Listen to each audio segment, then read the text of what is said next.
Well, let's stay with that now. Joining me in the studio is Professor Elaine Fahey, reader in European law at City University of London. Welcome to you. Thanks very much for braving the snow. The beast from the east is well and truly here. Let's talk about this issue of Northern Ireland because it's very much the focus for the British government today. Claims that Brussels is actually making a land grab. What's your assessment of what's happening?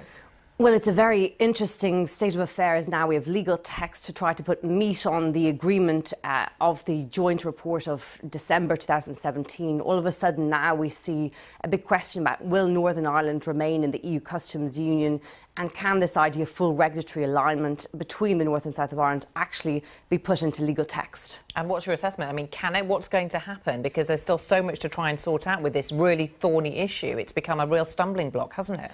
It has indeed, as we've seen from the comments of the Foreign Secretary overnight, that there's a huge question about the practicalities of the enforcement issue. Is it actually possible to have no hard border? We don't see any technical solutions proposed by the UK. And the idea of full regulatory alignment is an enormous legal commitment. So how to do this without also threatening the single market will be the key thing on the EU negotiators' minds. Let's talk about the law. And the EU wants to hold Britain to judgment in the European Court of Justice following Brexit. Obviously, Britain doesn't want that to happen. Where do the negotiations go from there on this issue? Well, certainly as regards the withdrawal agreement, we see that the EU negotiators are very much clear that the legal text is unambiguous, that there has to be a role for the Court of Justice to enforce EU law in the transition period. Certainly there has to be a specific role while EU law applies. Going forward, there's quite a lot of governance issues under negotiation, and a role for the court seems very likely if there's so much EU law as part of the agreement. Whether or not lots of businesses and companies and so on will be happy for all these matters to go to arbitration, like in so many other agreements, will be very difficult after 40-odd years of membership. Yeah, how much of this document is a negotiating gambit and how much is actually going to translate into legal terms, do you think? Well, I think we're going to see a much more concrete legal solution to what has been agreed, but still it does appear that a huge amount of the legal text will still be fluid and subject to negotiations. It seems very unlikely that questions such as the border, such as constitutional integrity of the UK and so on can be resolved here and now.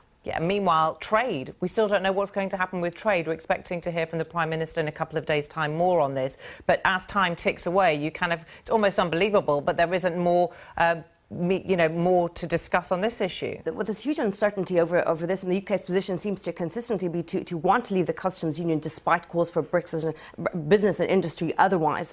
And we see that the EU negotiation position is very clear in this, that it's going to be very difficult to have anything close to a close partnership in the absence of respect for the single market and the customs union itself. OK, Professor Elaine Fahey, really good to see you this morning. Thanks for coming in. Thank you.